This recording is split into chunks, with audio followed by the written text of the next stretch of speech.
이 시간 대요리문답의 말씀을 배울 때에 성령께서 주시는 깊은 깨달음이 있으시기를 진심으로 소망합니다. 아멘. 오늘은 성찬을 받은 후와 그리고 세례와 성찬의 일치점과 차이점이라는 제목으로 함께 대요리문답의 말씀을 나누겠습니다. 네, 문답은 175문에서 177문까지입니다. 우리가 몇 주 동안 계속해서 이 성례에 대해서 말씀을 배웠습니다. 하나님께서 우리들에게 주신 은혜의 방편이 크게 두 가지가 있다고 했습니다. 무엇과 무엇이 있다고 했죠?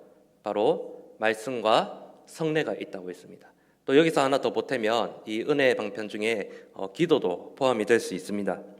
성례는 또 여기서 두 가지로 나뉘게 되죠. 성례는 또 무엇과 무엇으로 되어 있나요? 바로 세례와 성찬으로 되어 있습니다. 여러분들께서 잘 배우신 것 같습니다. 네. 여러분, 그렇다면 세례는 무엇입니까? 세례는 내가 이제 예수 그리스도를 믿고 죄에 대해서는 죽고 의에 대해서는 다시 살았음을 공식적으로 공포하고 인정하는 그러한 거룩한 예식을 세례라고 하죠. 그렇다면 여러분, 성찬은 무엇입니까? 성찬은 세례를 받은 성도가 이 교회의 회원이 된 성도가 떡과 포도주를 먹고 마심으로써 나를 위해 살 찢기시고 피 흘리신 예수 그리스도의 그 고난과 은혜를 경험하는 그러한 거룩한 예식을 성찬이라고 말씀을 드렸습니다. 세례는 일생에 한 번이지만 성찬은 어떻습니까? 성찬은 지속적으로 우리가 먹고 마심으로써 하나님의 은혜를 경험하고 믿음을 더욱더 강화하게 되는 것이죠. 하나님께서 말씀과 그리고 기도 그리고 세례와 성찬을 통해서 우리가 하나님의 은혜를 경험할 수 있는 그러한 방편들을 마련해 주셨습니다. 그렇다면 성례를 참여하는 우리의 자세는 어떠해야 할까요? 성례를 참여하는 우리는 하나님 앞에 겸손함으로 그리고 하나님 앞에 경건한 마음으로 그리고 하나님의 은혜를 사모하는 마음으로 이 세례와 성찬에 참여해야 된다고 여러분 우리 앞선 설교자들을 통하여서 배웠을 것입니다. 우리가 지난주까지는 성찬에 참여하는 자의 자세와 그리고 마음가짐에 대해서 계속해서 말씀을 나누었습니다. 오늘은 그 연장선상으로서 성찬을 받은 후에 우리의 자세가 어떠해야 되는지 그리고 세례와 성찬의 일치점과 차이점이 무엇인지에 대해서 함께 말씀을 나누고자 합니다. 그래서 오늘로서 이 세례와 성찬에 대한 이 말씀은 마무리하는 오늘이다 그렇게 생각하시면 되겠습니다. 자, 화면을 보시고요. 먼저 175문 함께 읽어보도록 하겠습니다. 제가 문제를 읽으면 여러분들이 함께 답을 읽어주시면 감사하겠습니다. 제 175문 성찬의 성례를 받은 후에 그리스도인들의 의무는 어떠한 것인가? 성찬의 성례를 받은 후에 그리스도인들의 의무는 성찬식에서 어떻게 행동했으며 또한 무슨 은혜를 받았는지를 심각하게 숙고하여야 할 것이다. 만일 소생함과 위로를 받았으면 하나님을 찬송하며 이 은혜의 계속됨을 빌며 뒷걸음질하지 않도록 주의하며 맹세한 것을 실행하며 이 규례에 자주 참여하도록 힘쓸 것이다. 그런 위한 준비와 자세를 더 정확히 검토하여야 할 것이다. 만일 그들이 두 가지에서 더 하나님 앞과 자신의 양심에 비추어 자신들을 간합할 수 있으면 때가 이르러 열매가 나타날 것을 믿고 기다릴 것이다. 그러나 만일 그들이 어느 편으로 보나 실패했음을 깨달았으면 그들은 스스로 낮아져서 후에 더 많은 마음의 준비로 성찬식에 임해야 할 것이다. 아멘. 자, 우리가 이전에는 세례와 성찬을 받을 때에 받기 전에 우리의 마음 자세와 또 믿음의 자세는 어떠해야 되는지에 대해서 말씀을 나누었습니다. 그리고 그것과 더불어서 세례를 받을 그 당시 그리고 또 성찬에 참여하는 그 당시에 우리의 마음과 우리의 신앙의 자세는 어떠해야 되는지에서 배웠습니다. 오늘 이 175문은 무엇이냐 하면 이 성찬을 받은 후에 우리의 신앙의 자세는 어떠해야 되는지에 대한 그러한 질문과 답이라고 할 수 있습니다. 그래서 첫 번째 질문을 보면 이렇습니다. 성찬과 관계된 그리스도인의 의무는 성찬의 시행과 함께 종료되는가라는 겁니다. 그러니까 이 성찬에 참여한 전 그리고 성찬을 참여한 자세, 성찬을 딱 참여할 그 당시 그리고 그 후에도 그리스도인으로서의 이러한 신앙의 의무와 자세가 요구되느냐는 겁니다. 이러한 질문에 대한 대답이 무엇이죠? 바로 그렇지 않다라는 겁니다. 그러니까 성찬을 받은 후에도 그리스도인으로서의 그러한 의무가 이행되어야 된다는 겁니다. 그래서 그 강의안을 보시면 성찬 예식의 종료와 함께 성찬에 대한 우리의 생각도 한편 구석으로 치워버리면 우리가 성례를 통하여 받아야 할 이 무엇을 상실한다고 지금 말하고 있습니까? 영적 유익을 상실하게 될 것이다. 이렇게 대유리문답을 이렇게 해설을 하고 있습니다. 무슨 말입니까? 성찬을 받기 전에 우리의 이 그리스도인으로서의 이 자세도 중요하고, 또 성찬에 참여하는 우리의 자세도 중요하고, 또 무엇이 중요하다고요? 성찬을 참여한 후에 우리의 이 그리스도인으로서의 이 영적인 마음의 자세도 중요하다라는 겁니다. 그렇기 때문에 무엇입니까? 우리가 성찬에 참여하기 전이나 또 성찬에 참여하나 성찬에 참여한 후에도 우리들에게 그러한 믿음의 요구, 그리스도인으로서의 그러한 의무의 요구를 이행해야 될 필요가 있다는 겁니다. 자, 두 번째 질문을 보시면 성찬의 영적 혜택은 항상 성찬이 시행될 그 당시 그리고 잠시 후에만 경험되는가라는 겁니다. 우리가 이 성찬으로부터 이 하나님의 은혜를 받을 때에 이 성찬에 참여한 그때 당시만, 그리고 성찬이 바로 딱 끝나고 나서 바로 그 후에만 하나님의 은혜가 경험되는가, 아니면 그 이후에도 하나님의 은혜가 적용되는가, 그러한 의미입니다. 이 질문에 대한 해답이 무엇이죠? 그렇지 않다라는 겁니다. 강해안을 보시면 모든 진지한 그리스도인이 성찬의 시행 즉시 또는 잠시 후에 영적 혜택을 받는다는 것은 사실이지만 항상 그런 것만은 아니라는 겁니다. 때로 하나님께서는 그의 선하신 지혜 가운데 축복을 지체하실 때도 있으며 축복의 경험 자체를 잠시 늦추시는 경우도 있다라는 말입니다. 이것을 조금 더 풀어서 설명하자면 성찬을 우리가 참여한 후 이후에도 하나님의 은혜를 경험할 수 있다는 말입니다. 그런데 또 다르게 생각해 보면 우리가 성찬에 참여했다고 해서 모든 사람이 믿음으로 참여했다 하더라도 바로 그 은혜가 임할 수도 있고 그렇지 못할 수도 있다는 겁니다. 그리고 성찬이 끝나자마자 바로 잠시 후에 그 은혜가 임할 수도 있고 그렇지 않을 수도 있다는 겁니다. 즉 그러한 은혜를 경험하는 개인의 차가 있을 수 있다는 겁니다. 무엇을 의미하죠? 세례와 마찬가지로 성찬의 혜택들은 그것에 시행하는 것에 비해서 완전하게 정비례하지 않는다는 겁니다. 성찬에 딱 참여했으면 그만큼 딱 은혜를 받고 이런 것이 아니고, 인풋이 있으면 그 인풋한 대로 아웃풋이 있고 그런 것이 아니라는 겁니다. 이 은혜라는 것은 우리가 어떻게 받는 겁니까? 우리의 노력, 우리의 공로, 우리의 행위로 받는 것은 아닙니다. 은혜를 주시는 분은 누구시라고요? 바로 하나님께서 주시는 겁니다. 우리에게 적게 은혜가 임하는 것도 누구에게 속한 것입니까? 하나님께 속한 것입니다.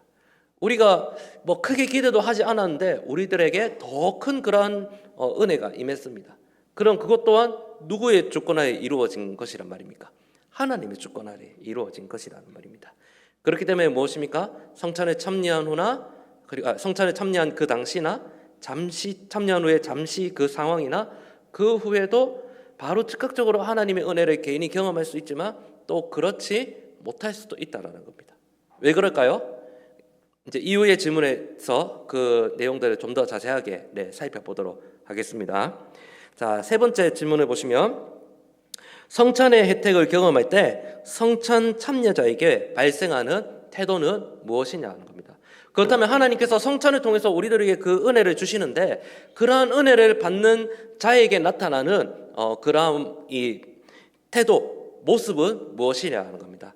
첫째는 무엇이냐 하면 이 성찬을 통한 하나님의 은혜를 경험한 자에게 발생하는 태도는 하나님께 감사하는 태도가 나타난다는 겁니다. 아무것도 아닌 나를 구원해 주시고 이러한 하나님의 은혜 그 통로에 참여하게 하신 것에 대한 감사하는 마음이 있다는 겁니다. 꼭 성찬뿐만이 아니죠. 우리가 또 신앙생활을 또 이렇게 하면서 우리가 은혜가 충만하면은 어떤 마음이 듭니까? 기쁨이 충만하고 또 감사가 충만한 그런 경험들을 경험하게 됩니다. 반대로 어떻습니까? 불평과 불만이 많으면 어떻습니까? 우리가 하나님께서 주시는 그러한 은혜들을 더 기억하기가 참 어렵기도 하죠. 두 번째는 무엇이냐면 축복이 계속되기를 소원하는 자세가 일어납니다. 하나님께서 우리들에게 그 은혜를 거둬주시지만 하나님 은혜 더 사모하고 갈급하는 그런 마음들이 일어난다는 것이죠. 세 번째는 죄의 상태로 되돌아가게 만드는 교만과 과신을 피하는 태도가 나타나게 된다는 겁니다. 우리가 하나님의 은혜를 경험하면 경험할수록 더 죄가 생각나고 더 죄를 짓고 싶은 것이 아니라 어떠한 마음이 우리 안에 일어난다는 말입니까? 죄를 미워하고 죄를 싫어하고 그리고 죄를 멀리하려는 그러한 모습이 일어난다는 겁니다. 네 번째는 무엇이죠? 하나님께 대한 그의 맹세를 지키려는 태도입니다. 이것은 무엇입니까? 우리가 하나님 앞에 결단한 것, 그리고 하나님 말씀에 순종하고자 하는 그러한 믿음의 의지와 결단이 일어나게 된다는 것이죠. 다섯 번째는 무엇입니까? 성찬에 자주 참여하고자 하는 태도가 일어난다는 겁니다. 어디 성찬 분위기겠습니까? 우리가 그 교회에 있는 모든 예배들 그리고 모든 모임들 또 한 번이라도 더 교회 오고 싶은 마음, 그러한 마음들이 바로 우리 안에 하나님 은혜가 임하게 되었을 때 그러한 또 자원하는 마음이 일어나는 것이죠. 자, 1번부터 5번까지 여러분들 한번 자가 진단을 해봤으면 좋겠습니다. 나는 이 중에서 몇 개를 해당되느냐? 5개 다 해당되면 은혜가 충만한 사람, 3개 이하는 보통, 3개는 보통, 그리고 1개는 나에게 하나님 은혜가 더 필요하구나, 그렇게 생각해 볼 수 있겠죠. 네, 그냥 스스로 한번 생각해 보면 좋겠습니다. 이러한 성찬뿐만 아니고 우리가 신앙생활할 때 이러한 은혜를 봤을 때 이러한 자세와 태도가 우리들에게 나타난다는데, 근데 우리가 조심해야 될 사실이 있습니다. 무엇이냐면 우리가 하나님의 은혜를 받는 것은 좋은데 이러한 은혜 받음이 자칫 무엇으로 나타나는 것을 경계해야 됩니까? 영적인 교만과 과신의 태도를 나타나는 것은 우리가 경계를 하여야 합니다. 영적 축복과 혜택을 경험한 자는 언제나 그리스도 대신 자기 자신을 과신할 위험에 빠질 위험이 있습니다. 우리가 거저받았음에도 불구하고 또 우리가 무언가 잘났기 때문에 내가 어떤 자격이 되기 때문에 나는 이 은혜를 받은 거야, 그렇게 생각하는 자세는 그 은혜를 주신 분이 하나님이라기보다는 나에게 공로를 돌리는 그러한 교만으로부터 이어질 수 있죠. 우리가 또 은혜를 또 그것에 대해서 더 겸손하지 않으면은 우리가 그 은혜 받는 것에 대한 더 과신하는 태도가 있을 수 있습니다. 이런 위험을 항상 경계하지 않는 한 타락으로 말미암아 수치에 빠지게 될 것입니다. 그것은 저와 같은 목사뿐만 아니라 모든 우리 성도들이 다 연약한 죄인이기 때문에 하나님의 은혜를 받되 우리가 스스로 그 은혜에 대해서 교만하거나 과신해서는 안 되겠습니다. 우리의 신앙생활뿐만 아니라 우리가 성찬에 참여하게 될 때에 성찬을 받은 그 당시나 또 그 후에 이 성찬을 받은 자에게 나타나는 하나님의 은혜가 또 이렇게 나타날 수 있다라는 겁니다. 고린도전서 11장 28절 29절 함께 한번 읽어보겠습니다. 사람이 자기를 살피고 그 후에야 이 떡을 먹고 이 잔을 마실지니 주의 몸을 분별하지 못하고 먹고 마시는 자는 자기의 죄를 먹고 마시는 것이니라. 아멘. 그렇기 때문에 우리는 성찬에 참여하기 전이나 또 성찬에 참여할 때나 성찬에 참여한 후에 하나님 앞에 우리의 신앙과 믿음을 돌아보며 하나님 앞에 경건하고 겸손한 마음으로 성찬에 참여할 수 있어야 하겠습니다. 자, 네 번째 질문을 보시면 성찬으로부터 즉각적인 혜택을 경험하지 못한 그때에 그리스도인은 무엇을 어떻게 해야 하는가 질문입니다. 우리 방금 읽었던 175문에 대한 이 답이죠. 우리가 이 성찬에 참여했을 때 혹은 당시에나 그 후에 하나님의 은혜가 느껴지지 않아요. 하나님의 은혜가 경험되지 못한 그때 우리는 어떻게 해야 되냐라는 겁니다. 영적인 혜택을 받지 못한 것이 혹은 나의 과실 때문인지 숙고해야 하며 따라서 성찬을 위한 자신의 준비와 행위를 우리는 돌아볼 수 있어야 합니다. 즉 스스로 낮아져서 후에 더 많은 마음의 준비로 성찬식에 임해야 할 것입니다. 이것이 무엇이냐 하면 내가 성찬을 참여했는데도 이 하나님 주시는 이러한 은혜와 기쁨과 감사가 없어요. 그리고 성찬에 참여한 후에도 내 안에 어떤 이러한 무미건조한 마음만이 남아있어요. 그렇다면 먼저는 내 자신의 모습을 돌아보는 자세가 있어야 합니다. 내가 하나님 앞에 나의 믿음이 어떠한지, 나의 신앙이 어떠한지, 혹은 내가 하나님 앞에 내가 회개하지 못한 혹은 숨겨진 그러한 죄가 있는지 우리의 모습을 돌아보아야 합니다.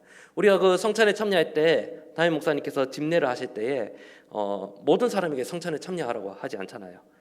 성찬은 누가 참여할 수 있습니까?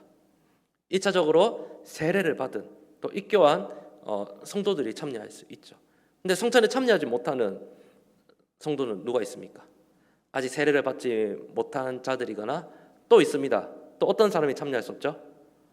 시벌 가운데 있거나 죄 가운데 있거나 혹은 자신이 하나님 앞에 성찬받기에 거리낌이 있는 분들은 받지 않으셔도 좋다. 이렇게 그 담임 목사님께서 집례하실 때 말씀하시지 않습니까?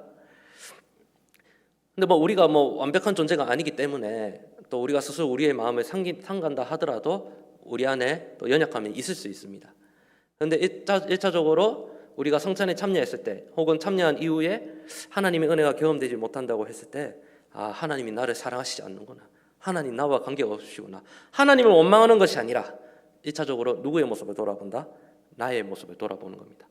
앞서 말씀드렸다시피 하나님 앞에 숨겨진 죄가 있는지 혹은 내가 하나님 앞에 영적으로 더 준비되지 못한 상태로 이 거룩한 예식에 참여하고 있지 않는지 우리의 모습을 돌아보아야 합니다. 만약에 숨겨진 죄가 있거나 우리가 하나님 앞에 더욱더 영적으로 경건하게 준비되지 못한 자세로 그 거룩한 예식에 참여하는 그것은 또 다른 죄가 될 수 있습니다. 그렇기 때문에 하나님 앞에 우리의 모습을 먼저 돌아보는 자세가 있어야 됩니다. 자, 이렇게 내 모습을 돌아본 후에 5번째 질문을 보면 성찬으로부터 아무런 혜택을 받지 못한 것이 자신의 과실로 인함이 아님을 확신하게 될 때, 그러니까 나에게는 이렇게 큰 하자가 없는 것 같아요. 그 후에 그리스도인은 어떤 태도를 견지해야 되는가라는 겁니다. 그래서 답을 보시면 그러한 상태에 있는 그리스도인은 반드시 때가 이르러 열매가 나타날 것을 믿고 기다려야 합니다. 즉 이 문제에 관한 한 하나님을 향한 우리의 태도는 믿음의 태도여야 하며 축복을 확신하고 인내하며 그 축복이 하나님의 거룩한 뜻에 의해 늦춰질 수 있음을 우리는 깨달아야 합니다. 우리가 우리의 모습을 돌아보았을 때 우리가 하나님 앞에 이 성찬받기에 일단 부족함이 없는 것 같아요. 그러면은 그 다음 우리가 생각해야 될 부분은 무엇이라고요? 은혜를 주시는 분이 누구시라고요? 바로 하나님께서 우리들에게 은혜를 주신다고 하셨지 않습니까? 그렇기 때문에 하나님의 은혜는 지금 즉각 임할 수도 있고 아니면 또 그 후에 서서히 임할 수도 있음을 우리는 기억해야 합니다. 방금 또 말씀드렸다시피 은혜를 주시는 주권자가 누구시기 때문입니까? 바로 하나님이시기 때문입니다. 그렇기 때문에 우리들에게 요구되는 그러한 믿음의 태도는 무엇입니까?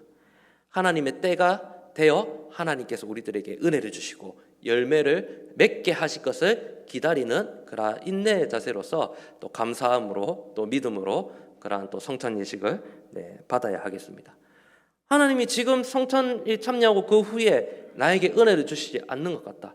하나님은 나를 사랑하시지 않는 이 태도는 바로 조급한 마음입니다. 조급한 마음은 바로 믿음과는 이 상반되는 그러한 자세입니다.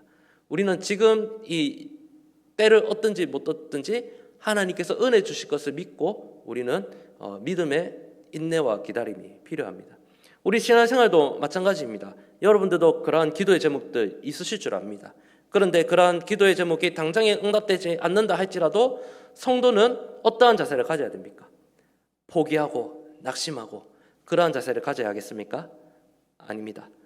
때를 얻든지 못 얻든지 믿음으로 인내하는 자세를 가져야 됩니다. 왜 그렇습니까? 하나님의 때에 하나님께서 예비하신 더 좋은 때에 우리의 기도 제목, 우리의 소망들이 모두 응답될 줄 믿기 때문입니다. 성도는 성찬뿐만 아니라 우리의 그 신앙생활에 있어서도 그러한 믿음의 인내를 또 가질 수 있는 그러한 자세가 있어야 됩니다. 그렇게 할 때에 하나님께서 주시는 그 열매가 더욱더 달 줄 여러분 기억하시기를 바랍니다. 아멘. 자, 176문과 177문을 함께 보겠습니다. 제가 176문을 읽으면 여러분들이 답을 읽어주시기를 바랍니다. 제 176문, 세례와 성찬은 어떠한 점에서 일치하는가? 세례와 성찬이 일치하는 것은 두 가지이다. 그의 혜택이라는 점, 양자가 다 같은 언약의 인치심이라는 점, 양자가 다 복음의 사역자 곧 목사에 의해서 시행되며 그 밖에 누구에 의해서도 없다는 점과 주님께서 재림하실 때까지 그리스도의 교회에서 계속 시행되어야 한다는 점에서 일치한다. 아멘. 자, 177문도 한번 이어서 읽겠습니다. 제 177문, 세례와 성찬의 성례는 어떠한 점에서 다른가? 세례와 성찬의 성례가 다른 것은 세례는 우리의 거듭남과 그리스도께서 접붙임됨의 표와 보증으로 물로 시행되며 심지어 어린아이에게까지 단 한 번만 시행되는 반면에 성찬은 떡과 포도주로 자주 시행되며 영혼의 신령한 양식이 되시는 그리스도를 표시하고 나타내며 우리가 그 안에 계속하여 거하고 자라남을 확인하기 위함인데 자신을 검토할 수 있는 연령과 능력에 이른 사람에게만 시행되는 점에서 다른 것이다. 아멘. 자, 176문은 세례와 성찬의 공통점, 일치점에 대해서 설명하고 있고요. 그리고 177문은 세례와 성찬의 차이점이 무엇인지에 대해서 설명하고 있습니다. 자, 먼저 일치점을 보면요. 세례와 성찬의 일치점은 몇 가지냐 되느냐는 겁니다. 첫 번째는 이 세례와 성찬의 창시자가 모두 누구라는 겁니까? 하나님이시라는 겁니다. 그리고 하나님께서 보내신 독생자 아들이신 예수 그리스도께서 바로 세례와 성찬을 제정하신 분이 되시죠. 그렇기 때문에 성찬의 창시자는 하나님이시자 그 주인이자 제정하신 분은 바로 우리 주 예수 그리스도라, 그렇게 볼 수 있습니다. 두 번째는 이 세례와 성찬의 이 영적 부분은 세례와 성찬에 제시되고 인치며 적용된 그리스도와 그의 혜택들, 즉 그리스도와 그의 구속으로부터 말미암습니다. 예수 그리스도의 구속으로부터 오는 그러한 은혜가 세례와 성찬 모두에 포함되어 있다는 말입니다. 세 번째는 양자의 성례 모두 하나님께서 선택하신 자들의 영원한 구원을 확증하는 도장, 땅 인침이 된다라는 겁니다. 확증이 된다는 말이죠. 자, 네 번째는 유형교회의 규례로서 양자의 성례 모두 하나님의 비밀을 맡은 청지기로서의 복음 사역자들에 의해서만 시행되어야 한다는 점입니다. 하나님의 비밀을 맡은 청지기로서의 복음의 사역자 누구입니까? 합법적인 절차를 거쳐서 안수받은 목사에 의해서 시행되어야 된다는 겁니다. 이것은 그 176문에서도 이렇게 답을 하고 있죠. 양자가 다 복음의 사역자 곧 목사에 의해서 시행되며라고 하고 있죠. 세례와 성찬 모두 목사에 의해서 시행되고 집례되어야 합니다. 다섯 번째는 무엇이죠? 양자의 성례 모두 그 본절이 있어서 영구적이며 마지막 날 우리 주님께서 재림하실 때까지 주님의 교회에서 신실하게 시행되어야 한다라는 겁니다. 자, 그래서 이런 점들이 바로 세례와 성찬의 일치점이라 할 수 있습니다. 자, 그렇다면 차이점은 무엇일까요? 두 성례의 외적이며 물질적인 부분의 차이점은 무엇이냐는 겁니다. 자, 세례의 물질적 요소는 무엇입니까? 바로 물입니다. 그렇죠? 자, 물은 무엇을 상징한다고 했죠? 바로 제 씻음을 상징하는 그런 도구라고 했죠. 그래서 우리가 세례할 때 머리에 물 이렇게 찍지 않습니까? 자, 그렇다면 성찬의 물질적 요소, 도구는 무엇입니까? 바로 떡과 포도주입니다. 우리는 이제 빵과 포도주라고 하긴 하지만, 자, 이 떡은 무엇을 기념한다고요? 주님께서 나를 위하여 지키신 살. 그리고 포도주는 무엇을 기념한다고요? 예수님께서 나를 위하여 흘리신 그 보혈, 피를 상징하는 것이죠. 이것이 바로 세례와 성찬의 외적인 그런 물질적인 도구입니다. 자, 그렇다면 성례에 의해 표시되고 인쳐지는 영적 실제 간의 세례와 성찬의 차이는 무엇이냐는 겁니다. 그 강의안을 보시면 양자의 성례에 의해 표시되고 인치는 영적 실제가 기본적으로 동일한데 이 세례와 성찬의 큰 차이점은 무엇이냐면요. 세례는 성령의 거듭나게 하심, 그리스도의 보혈을 통한 죄의 사면, 그리고 그리스도와의 연합과 같은, 즉 그리스도인의 삶의 시작의 표와 인침을 의미하는 예식이라는 겁니다. 반면에 성찬은 무엇입니까?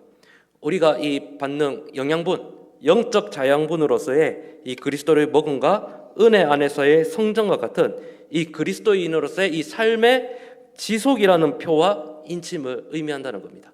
자, 다시 정리하자면 세례는 그리스도인의 삶의 무엇의 표와 인침이라고요? 삶의 새로운 영적인 삶, 다시 태어남의 그 표와 시작의 표와 인침이라는 겁니다. 그렇다면 성찬은 무엇이라고요? 출생이나 시작이 아니라 출생과 새로운 영적인 삶이 시작된 이후에 무엇이죠? 삶의 지속, 삶의 영적인 성장을 나타내는 표와 인침이라는 겁니다. 어떤 차이신지 아시겠죠? 그래서 양자 모두 그리스도의 구속, 예수님의 그 십자가 사건, 구원의 사건의 기초에 있지만 전자는 여기 지금 그 강의 안에 전자가 빠졌습니다. 전자는 영적 출생의 표고 후자는 영적 성장의 표와 인침이라는 겁니다. 그러니까 출생과 성장의 차이다라는 겁니다. 그래서 무엇입니까? 세례는 인간이 살아가면서 일생에 몇 번 받는다고요? 한 번 받는 거예요. 한 번. 그러면 성찬은 한 번 참여합니까? 계속 기회가 되면 계속 참여할 수 있습니까? 계속 참여할 수 있다는 겁니다. 왜 그렇죠? 자, 우리가 엄마의 뱃속으로부터 육신의 출생을 하지 않습니까? 우리가 엄마 뱃속에서 2번 태어나지 않지 않습니까? 그리고 우리의 목숨이 여러 개가 아니지 않습니까? 마찬가지로 영적인 출생도 성령으로 몇 번 난다고요? 한 번 일어난다는 겁니다. 그렇기 때문에 이 세례가 영적 출생의 이 시작의 표와 인침이라고 했을 때는 세례는 일생에 한 번 시행하는 겁니다. 한 번 받는 겁니다. 자, 그렇다면 우리가 이제 이 땅에서 태어나서 자랄 때 뭐 이유식도 먹고 엄마 젖도 먹고 그리고 이제 좀 장성하면 뭐 밥도 먹고 하지 않습니까? 밥 한 번만 먹습니까? 한 번 먹으면 어른처럼 자라나요? 아니잖아요. 계속 우리가 먹고 마심으로써 성장을 계속 이제 성장하게 되잖아요. 성찬도 마찬가지라는 겁니다. 우리가 영적으로 성장을 하기 위해서 그리스도의 살과 피를 먹고 마심으로써 우리의 영적인 무엇이 일어난다는 겁니까? 영적인 성장이 일어난다는 겁니다. 그래서 보면 어떻게 보면 그래서 세례는 단회적인 것이고 그리고 성찬은 지속적인 하나님의 은혜의 방편, 이 차이가 있다는 겁니다. 자, 네, 이거 제가 안 남겼네요. 자, 고린도전서 10장 16절 우리 함께 한번 읽어보겠습니다. 시작. 우리가 축복하는 바 축복의 자는 그리스도의 피에 참여함이 아니며 우리가 떼는 떡은 그리스도의 몸에 참여함이 아니냐. 아멘. 자, 우리가 세례의 성찬에 믿음으로 참여하면서 영적인 출생과 또 영적인 성장을 이루게 된다는 말이죠. 자, 네 번째, 성찬은 모든 그리스도인들에게 반복적으로 시행되는데 세례는 왜 모든 사람에게 단 한 번만 시행되느냐는 겁니다. 방금 제가 말씀드린 부분입니다. 세례는 영적 출생의 표와 인침이기 때문입니다. 사람이 이 세상에서 단 한 번만 육신적 생명을 받기 때문에 성령에 의해서도 영적으로 단 한 번만 출생하게 되는 것입니다. 세례가 이러한 표고 인침이기 때문에 사람은 오직 한 번만 세례를 받는 겁니다. 반면에 성찬은 무엇입니까? 그리스도 안에 있는 믿음으로 말미암는 영적 성장의 표고 그리고 인침이기 때문에 우리의 영적 성장을 위해서 계속해서 우리가 예수님의 피와 살을 이제 먹고 마시게 되는 것입니다. 네, 이제 PPT는 꺼주시면 됩니다. 네, 사랑하는 성도 여러분, 오늘 이 내용이 이제 정리하고 마무리하는 단계이기 때문에 그렇게 길지가 않습니다. 오늘은 이상 우리가 몇 주에 걸쳐서 하나님의 은혜의 방편인 성례에 대해서 우리가 말씀을 나누었습니다. 자, 성례는 무엇과 무엇으로 되어 있다고 했죠? 세례와 성찬으로 되어 있다고 말씀을 나누었습니다. 우리가 세례를 받은 것도 그리고 우리가 성찬에 참여할 수 있는 것도 우리의 어떤 의로움이나 공로로 인하여 참여한 것이 아니라 오직 누구의 은혜로 가능한 것입니까? 하나님의 은혜로 가능한 것입니다. 디도서 3장 5절을 보면 이렇게 말씀하고 있습니다. 우리를 구원하시되 우리가 행한 바 의로운 행위로 말미암지 아니하고 오직 그의 긍휼하심에 따라 중생의 시승과 성령의 새롭게 하심으로 하셨나니 이렇게 말씀하고 있습니다. 우리가 이 세례를 받을 때 세례를 받는 조건이 무엇입니까? 우리 개인이 예수 그리스도를 믿는 그 믿음을 전제로 세례를 받는 것이죠. 우리가 또 성찬에 참여한다는 것은 우리에게 무엇이 있기 때문에 받는 것입니까? 세례를 받았다는 것은 우리가 예수 그리스도를 믿는 그러한 믿음이 있기 때문에 우리가 하나님의 자녀, 거룩한 교회의 회원이 되었기 때문에 이 거룩한 예식인 성찬에 참여할 수가 있는 것입니다. 그렇기 때문에 세례와 성찬을 참여하는 데 있어서 선행되는 것이 무엇입니까? 바로 믿음입니다. 그런데 여러분 한번 생각해 보시기를 바랍니다. 우리가 이 믿음으로 참여할 때 이 믿음도 결국에는 누가 주시는 것입니까? 하나님께서 주시는 것입니다. 그렇기 때문에 우리에게 믿음을 주시고 그 믿음을 통하여 우리를 구원하시고 하나님의 자녀 삼아주신 이 모든 것이 누구의 은혜입니까? 하나님의 주권적인 은혜입니다. 우리에게 그러한 믿음과 구원을 주셔서 또 세례를 통하여 우리가 이 교회의 회원으로서 받아주셨을 뿐만 아니라 성찬을 통해서 계속해서 그리스도의 고난과 그 사랑을 기억하고 그 은혜에 힘입어 살아갈 수 있도록 하나님께서 우리들에게 말로 다 할 수 없는 선물을 주신 것입니다. 오늘 이 세례와 성찬의 말씀을 마무리하면서 정리를 하면서 여러분들에게 한 번 더 권면하기는, 그렇다면 세례와 성찬은 언제까지 계속해서 시행되어야 할까요? 아까도 제가 말씀을 드렸지만 이것이 영구적인 성격을 또 가지고 있고 우리 주님께서 다시 오실 때까지 이 세례와 성찬은 신실하게 시행되어야 합니다. 왜 그렇죠? 이 세례를 베풀고 또 성찬을 우리가 시행함으로써 그리스도의 죽으심과 부활을 기념하라, 이것이 누가 주신 명령이기 때문입니까? 바로 우리 주님께서 주신 명령이기 때문입니다. 오늘 우리가 이 대요리문답 말씀을 시작하기 전에 읽었던 말씀 구절이죠. 혹시 다시 한번 띄워주실 수 있습니까? 마태복음 28장 19절 20절 그리고 고린도전서 11장 26절을 보시면 이 세례와 성찬은 바로 결국에는 주님의 오심을 증거하는 것이고 또 주님의 오심을 증거하는 이것이 바로 우리 주님께서 주신 명령이기 때문입니다. 그렇기 때문에 주님 오실 때까지 세례와 성찬은 신실하게 시행되어야 합니다.